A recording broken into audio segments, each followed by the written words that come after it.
In my last YouTube video, I collected 124 shots from Scott Pilgrim vs. the World, comparing those shots to panels from the graphic novel series they were based on. For this essay, I'll be looking at sequences in the film that came close to mirroring the comics, but didn't, due to spatial limitations, experimentation, and dramatic tension. The first departure that we get comes from Edgar Wright experimenting. It makes use of the fact that he also has time to work with in the film format, rather than just space and composition, which are the limits of comics. The sequence I'm talking about is Scott's phone conversation with his sister, Stacy. There's another sequence like this that even masks in another panel, but this first sequence is the one that gets direct inspiration from Volume 1. Outside of a change of scenery on Stacy's end, the visuals change on both their ends significantly, unlike the comic, where both pages are filled with close-ups of either's face. In addition, Stacy is replaced by a shot of Envy's magazine cover, implied to be right out of sight of Scott's line of vision. This is a pretty big departure from the traditional but modified shot-reverse shot of the phone conversation from the novel. Another small change was made to the cinematography of the bit where Scott talks to Komu at the party. In the original couple of pages from the book, the panel shots of all the characters are relatively eye level. In the film, the characters were filmed from below or above and over the shoulder shots. This may have been to add a more realistic dynamic to the bit, or it could have been because this party scene was shot on location, and the camera couldn't actually be placed at eye level due to limitations. Considering Komu's position in the shots with Scott, that may have actually been done on ground level too, and they avoided shooting in the stairwell altogether, which is probably the best idea.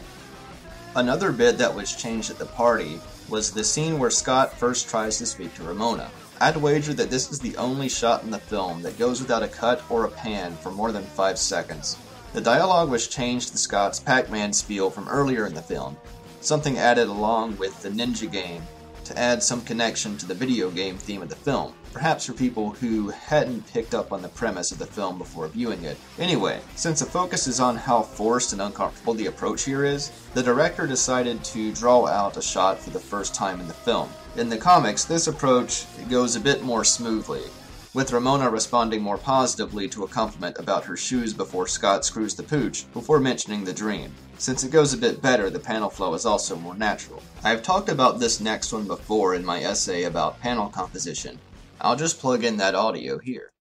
Scott gets on a bus again, and here we get another 2-page bit where Scott comes to terms about his guilt over dumping knives, basically by finding something happy to think about in Ramona. He hasn't quite learned to accept that it's mostly due to his failings that this happened to begin with, but he's making some progress. The first page features Scott getting on the bus and fidgeting around. A disappointed Knives appears in the center surrounded by darkness. The second page features Scott slowly smiling, relaxing, and getting off the bus. Ramona's in the center of this one too, uncharacteristically serene. I thought that this scene was done rather badly on film, where these panels progressed along a straight line and panels in front of the static viewing screen. It's done a bit more cleverly in the comic, and I'll explain why. To demonstrate how this scene in the novel is rather clever, I'll refer to Scott McCloud once again. He covers panel-to-panel transitions in order to explain closure, or what our mind fills in between the panels. Most of the panel transitions in Scott Pilgrim are subject to subject, as in, they focus on one active agent doing something to another active agent doing something, or they are action to action, a single active agent performing an action in successive steps from panel to panel. This particular scene features non-sequitur panel transitions to characters that are not physically present. If these depictions of Knives and Ramona were presented in their own panel, in the context of a scene with background imagery and everything, we could easily think that they were just somewhere outside of the bus at the same time, in a different location. But due to certain visual signs, we don't think that. For one, the negative space removes them from the context of the real world. Also, notice how the black space around them isn't really its own panel. One is implied, but really, the only panels are the ones that depict Scott on the bus.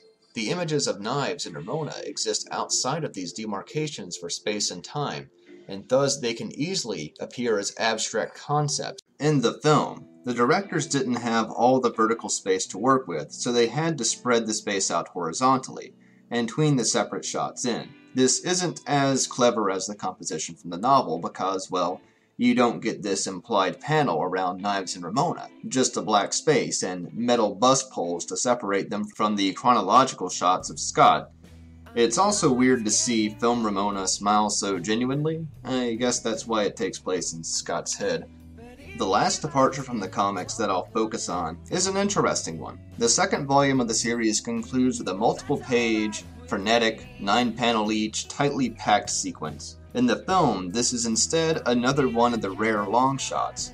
This long shot in the film is so incredibly different stylistically than anything else in the film, so I guess it takes some cues from the sequence in the novel, because nothing like that happens again. Unlike every other digital effect in the film, the Polaroid strips fade in slowly. Usually, if there's a slow fade, it's when the effect is fading out.